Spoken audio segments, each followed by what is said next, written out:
안녕하세요, 이조잘입니다. 오늘은 세제일식 영문법 2강, 바로 자동사와 타동사의 차이는 무엇인지, 그리고 우리 시험에서 이 자동사와 타동사를 가지고 어떤 식으로 문제를 출제하는지에 대해서 한번 요점을 정리해 보도록 하겠습니다.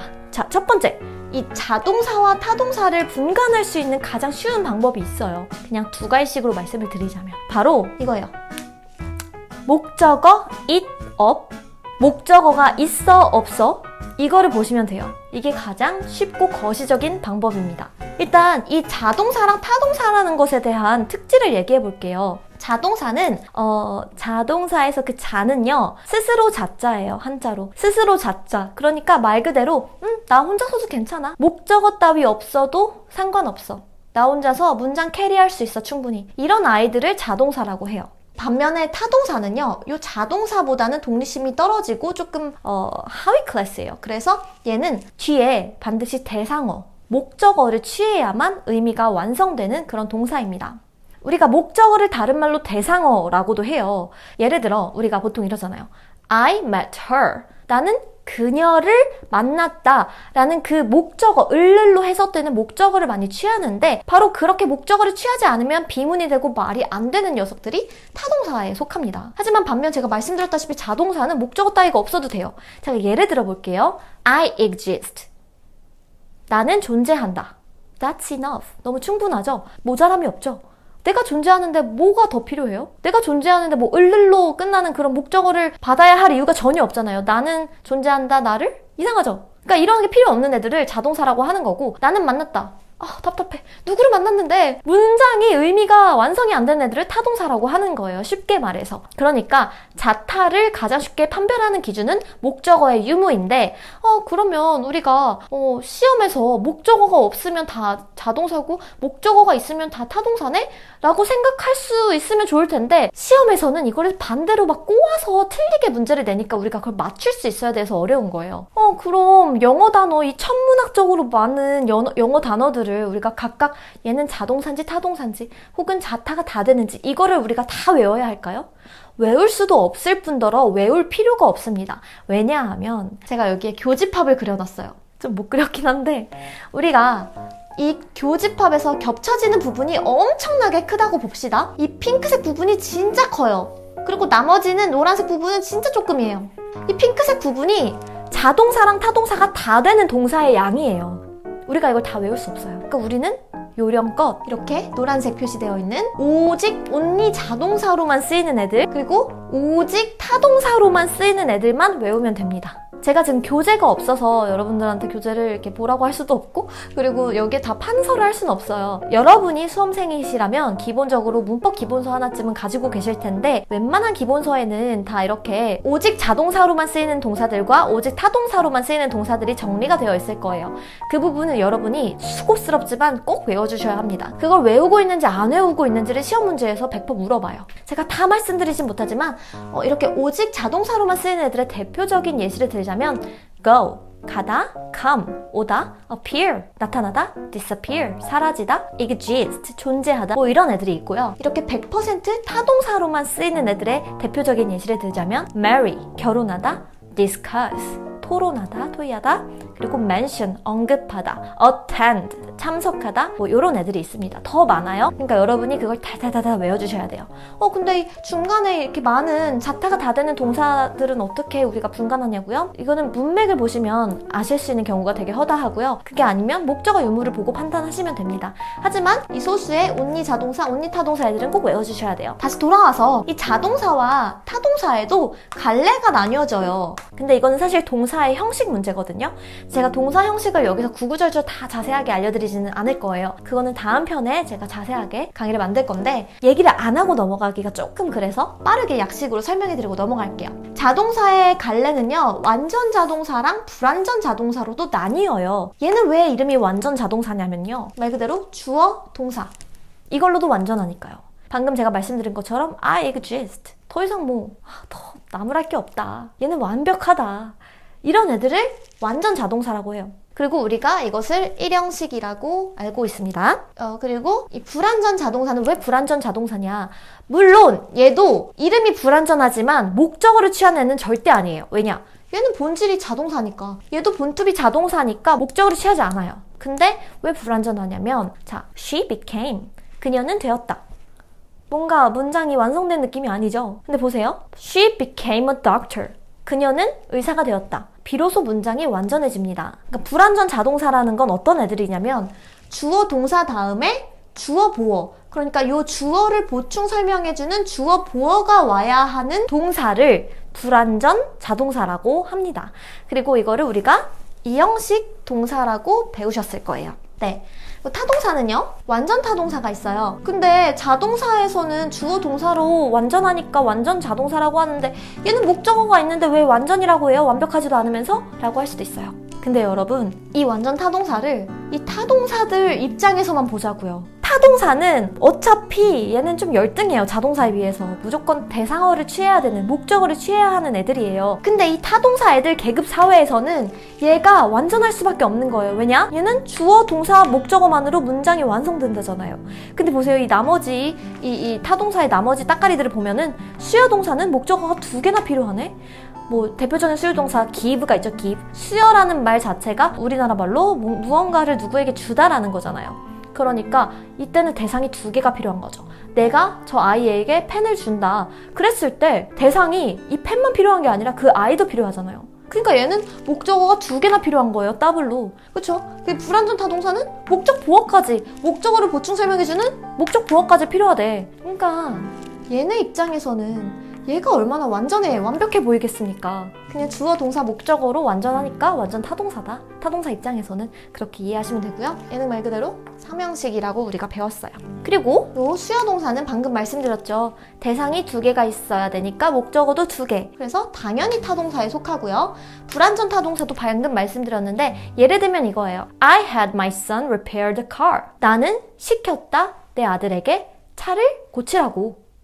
have가 가지다라는 의미로 많이 알려져 있지만 동사는 한 가지 뜻만 가지고 있지 않아요. 대부분이. 대표적인 사역 동사예요. 사역이라는 건 뭔가를 시키는 거예요. 시키다라는 의미도 가지고 있어요. have가. 그랬을 때 나는 시켰습니다. 내 아들에게 고치라고 그 차를 이라고 했을 때 나는 시켰습니다. 아들에게 까지만 나오면 뭔가 또 불완전하죠. 의미가. 그랬을 때 아들이 뭘 했는지 그 행위나 혹은 그 아들의 상태나 뭐 이런 것들을 보충 설명하기 위해서 목적어를 보충 설명하기 위해서 또 목적 보어라는 놈이 와야 돼요. 그랬을 때 얘를 불완전 타동사라고 하는 것이고 얘를 우리가 위에 수요동사는 사형식이고 불완전 타동사를 오형식 동사라고 배웠을 겁니다. 자, 이제 이 자동사 타동사의 문제 출제 포인트 한번 살펴볼게요. 얘네가 어떻게 나오냐면요. 자동사 뒤에 목적어를 붙여서 나와요. 그러면 삐빅 오답입니다. 자동사는 목적어를 취하지 않죠. 근데 그럴 수도 있어요. 예를 들어 comply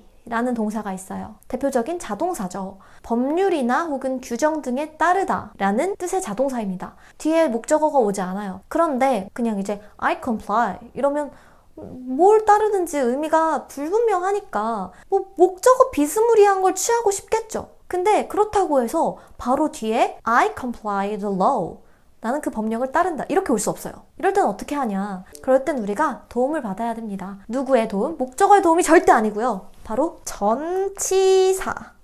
여러분 전치사 아시죠? 전치사의 도움을 받아야 돼요. 그러니까 방금 말씀드렸던 거를 예로 들어보면 법을 따른다 라고 얘기하고 싶을 때 바로 법이 오는 게 아니라 comply with.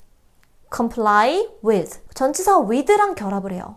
전치사 with를 데리고 와서 야, 나 대신 전치사 너가 나 대신에 목적어 좀 취해주라. 이렇게 부탁해야 되는 거예요. 자동사는. 아시겠죠?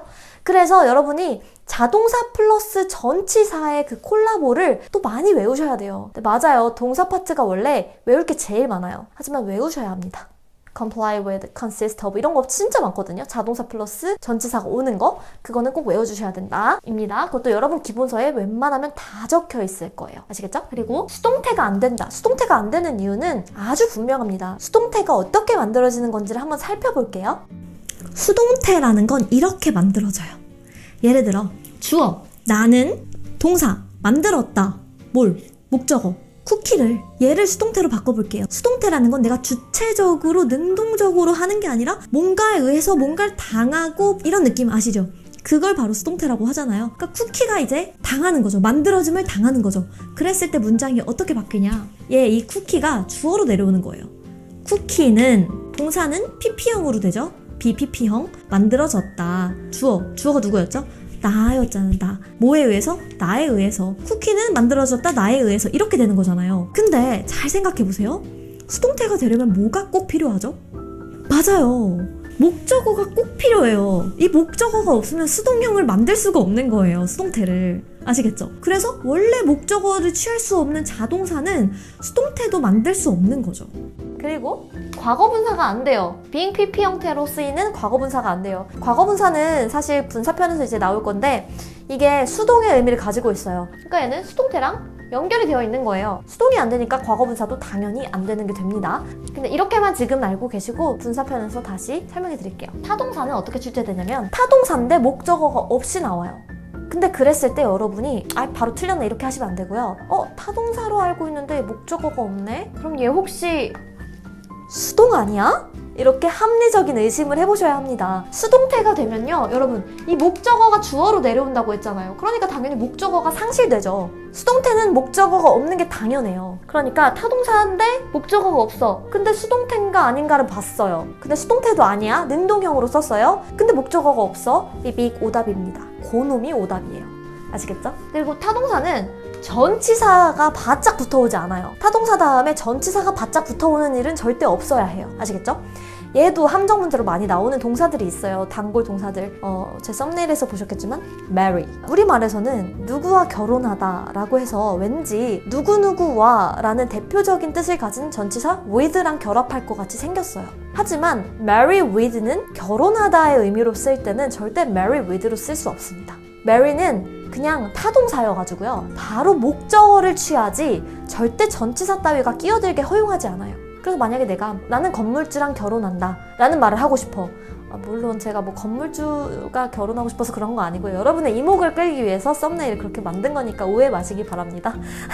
그래서 진짜 유튜브를 하다 보니까 말 한마디 조심해야 될 것 같아요. 네. 그래서 뭐 그런 문장을 만들 때 I'm married a building owner 이렇게 하면 안 돼요. 그냥 I marry a building owner 이라고 해요. 그리고 그 두 번째 대표적인 게 discuss. discuss는 토론하다, 토의하다 이런 뜻이잖아요. 그럼 또 우리가 이제 머릿속에 떠오르는 전치사가 하나 있죠. 무엇에 관하여. about. 그래서 우리가 discuss about. 무엇에 관하여 토의하다? 이렇게 될 것 같지만 삐빅 절대 아니라는 거. 그냥 discuss 다음에 바로 그 토픽이 나와야 돼요. discuss 환경오염 이런 식으로 바로 목적어를 취합니다. 전치사 절대 끼어들지 않아요. 그리고 attend. attend가 참석하다, 출석하다의 의미로 될 때는 완전히 타동사예요. 그래서 어디에 라고 했을 때 우리가 그 장소를 나타내는 대표적인 전치사가 또 뭐가 떠올라요. 바로 to, 무엇에. 하지만 얘도 참석하다의 의미로 쓸 때는 attend to라고 절대 쓰지 않고요. 그냥 attend 다음에 바로 목적어가 옵니다. attend to는 뜻이 완전히 달라지고요. 그때 사용되는 그 attend는 심지어 타동사도 아니고 자동사가 돼요. 그럴 때 이제 attend to라고 쓰면 주의를 기울이다, 신경을 쓰다 이런 뜻으로 바뀌고 attend는 자동사가 돼요. 그러니까 여러분이 문맥에 따라서 제가 자타를 구분하셔야 한다고 앞에 말씀드린 게 바로 이거예요. 그러니까 여러분이 문맥을 봤을 때 이게 내가 알고 있는 그 뜻으로 해석했을 때 해석이 이상하다. 그러면 그거는 문맥에 따라 얘가 자타인지 구분하셔야 된다 이거예요. 네, 오늘 이렇게 자동사와 타동사에 대해서 그리고 출제가 어떤 포인트에서 되는지 한번 살펴봤는데요. 제가 너무 강의 영상만 쭈루루룩 올리면 재미없겠죠. 그래서 여러분들한테 드리고 싶은 말씀, 뭐 하고 싶은 말 이런 것들도 찍어서 올리도록 할 테니까요. 여러분 공부도 열심히 하시고 제 영상도 열심히 봐주시고 저는 더욱더 노력해서 여러분들한테 도움 드릴 수 있게 콘텐츠 만들어 보도록 하겠습니다. 네, 그러면 여러분 저는 다음 시간에 다시 돌아올게요. 다음에 봬요. 안녕.